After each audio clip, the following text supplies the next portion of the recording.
Uyu munsi tugiye kurebera hamwe uburyo wategura easy chinchin uri mu rugo kandi bitagusabye ibintu bikomeye cyangwa ibikoresho bihambaye. So today snacks ni twiza, gumana natwe hanyuma urebe video yose y'uburyo wadutegura.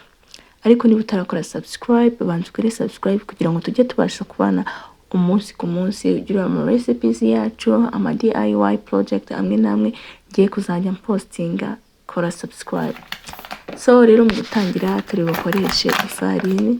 Urafata ifarine yawe uyishyire mu kintu wateganyije guponderamo, hanyuma uvange dried ingredient arizo ifarine, baking powder, akunyu gakeya ndetse n'isukari, byose bivangire hamwe uko nguko ngiye kubigenza.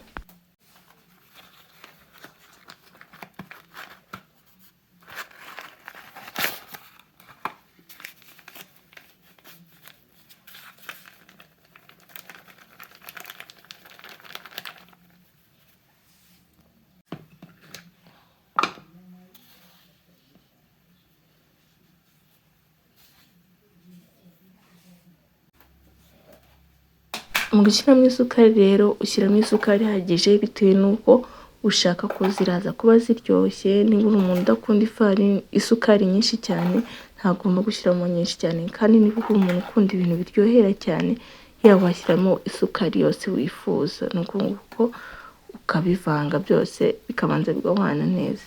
Tukiri aho rero nagiraga amabwire yuko uyu munsi noneho guhera uyu munsi kugeza cyangwa ikindi gihe cyose ngiye kujya mbahereza recipe uko mbishoboze rwose. Mukore subscribe, nzagenda mbereka ibintu bitandukanye especially ibintu by'igikoni. So rero nahise ndapiramo citro, nta secret vanilla nari mfite cyangwa iriya vanilla essence, niyo mpamvu nakoresheje uyu muhumuro w'agasitro. Nawe ni mwiza, uba wumva nyine gafite gu nziza. Hanyuma rero ugashyiramo breba cyangwa margarine iyo ari yo yose. Njye nakoresheje iyi margarine ya Blue Band na ya Prestige plutôt, ariko ufite na butter nayo nta kibazo rwose wayishyiramo, hanyuma nayo ukabivanga neza.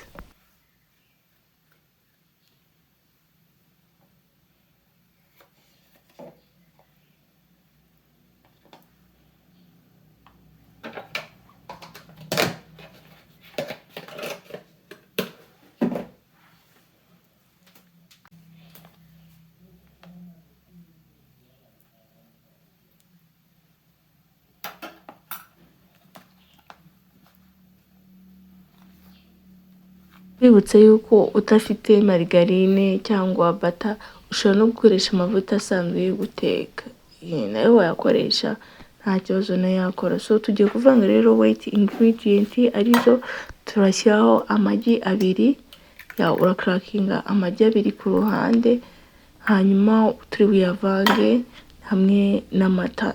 Izo nizo weight ingredients twari dufite twagombaga kuza ushyiramo. Ibyo bintu murumva ko ni ibintu bisanzwe, ni ibintu umuntu wese yabona, nta bintu nyine bidasanzwe muri utu tuntu, kandi abantu benshi badukunda nk'udu snacks especially abantu b'i Kigali.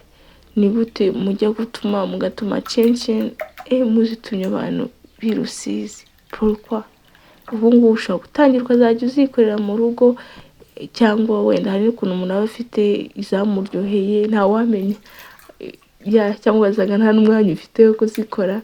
Ariko hari n'abari aho ngaho ariko kuvuga ngo sinashobora kubikora. Ni ibintu byoroshye nawe wabikora, ni ibintu bisanzwe rwose. Waguze izi ingredient ukazivanga ugakurikiza uko ndi kubikora, nawe rwose zavamo kandi ziba ziryoshye. Njye I prefer kuzikorera mu rugo kuko ngiye iyo nazikoze ziba ziryoshye, sinzi ko nabibabwira.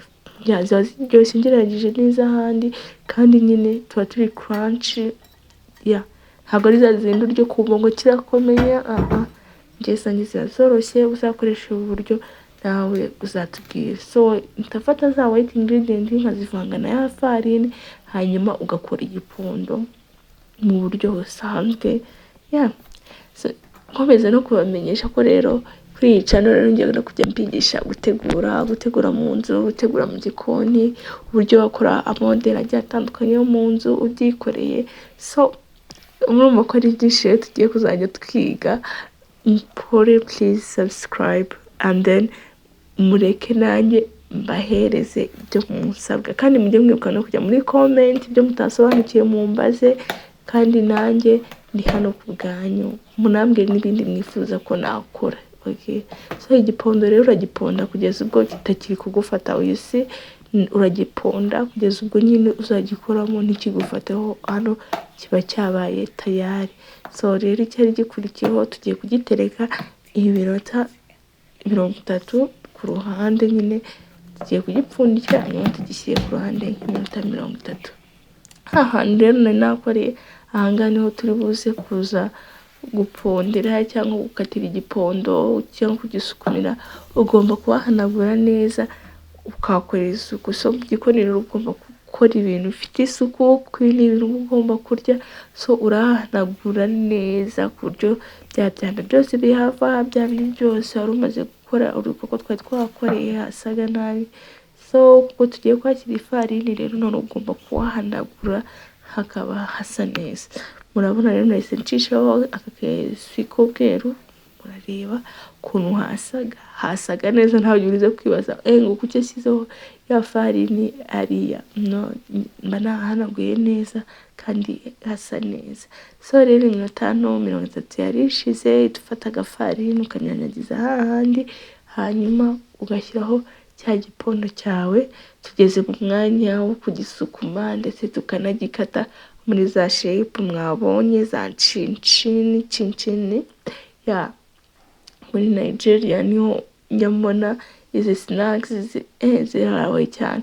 So hari n'undi muntu wakoze business idea, this is another business idea ushaka kuzajya uzikora ukazigurisha ku alimentation mwegeranye, ku mabutike mwegeranye. Icyambere nge nabonye cyo muri ubuzima no gushirika ubute ukumva ko you can do it. Nta bintu bikomeye biriho hano, nta kidasanzwe kirimo. You can start now and then start to try it. Umaze gusukuma rero ufata akagakata pizza cutter and then ukagenda ucishaho gutya, ushaka gukoresha icyuma nabyo nta kibazo, ukagenda ukata utuntu duto bitewe na shape ushaka kuduha. Hari abadukata ari triangle, hari abadukata ari square, hari ugakata mu buryo rwose ushaka bitewe na shape wifuza. Hano rero nari maze kudukata nuko nguko idashyiraho amavuta ku ipanu kugira ngo kwa two tudushyira mu mavuta. Hari n'utundi bakora the same igipondo kimeze kimwe ariko ukadushyira mu ifuru. Utungutu rero two mu mavuta, hari utwo bashyira mu ifuru, hari n'utwo bashyira mu mavuta. So turahita tudufata rero tudushyire mu mavuta, tucishe mu mavuta hagati y'iminota 10 na 15 ndakeka ariyo, and then nyine murebe ukunguko nagenda nkomeza kwibutsa yuko abantu baba babonye ama recipe atandukanye bakifuza kuba trying, mujye mubimbwira please, hanyuma nyaba trying and then bahereze honest review yuko yarameze.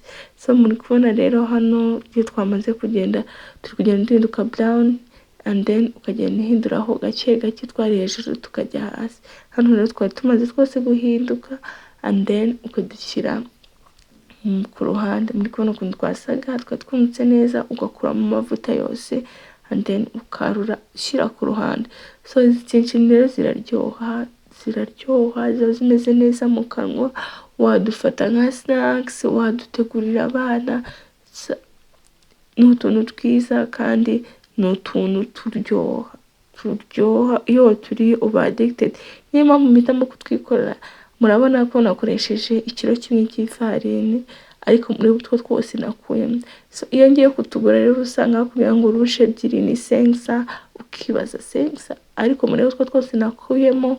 Nawe uko nuko ni business idea kandi yunguka, nuko nguko twavuyemo dusa twasaga neza kandi turyoshye, sinzi ko nabibabwira. So nahise mfata rero utu box nagombaga gushyira abashuti banjye njyewe ndetse numva ngomba nyine gusangira n'abandi. Nahise mfata utu box ngenda ndupakingamo kwa abashuti banjye nagombaga kuduhaho because nabo bari addicted kuri two. So ndangije ndadupakinga uku nguku. Utu tubogisi natuguriye muri tedemiri, ni utuntu ngura nyine ngashyira mu rugo kubera ko ndi umuntu ukunda guteka, ndi umuntu ukunda gusharinga. So utu ngutu ntabwo tujya tubura iwanjye mu nzu, so mba ngomba nyine kugira. Ni uku nguku twasaga, twari tumeze neza kandi twari turyoshye. So niba wagize hano video rero ukaba utarakora subscribe kandi nawe ukoze subscribe warakoze, niba utarakora subscribe please, ntabwo bikura amafaranga kuri konti yawe cyangwa iki, please subscribe to my YouTube channel and then tujye tubana. Kandi nkomeza kubashimira nawe utaratujoininga muri uyu muryango, please join us and thank you for watching. Bye.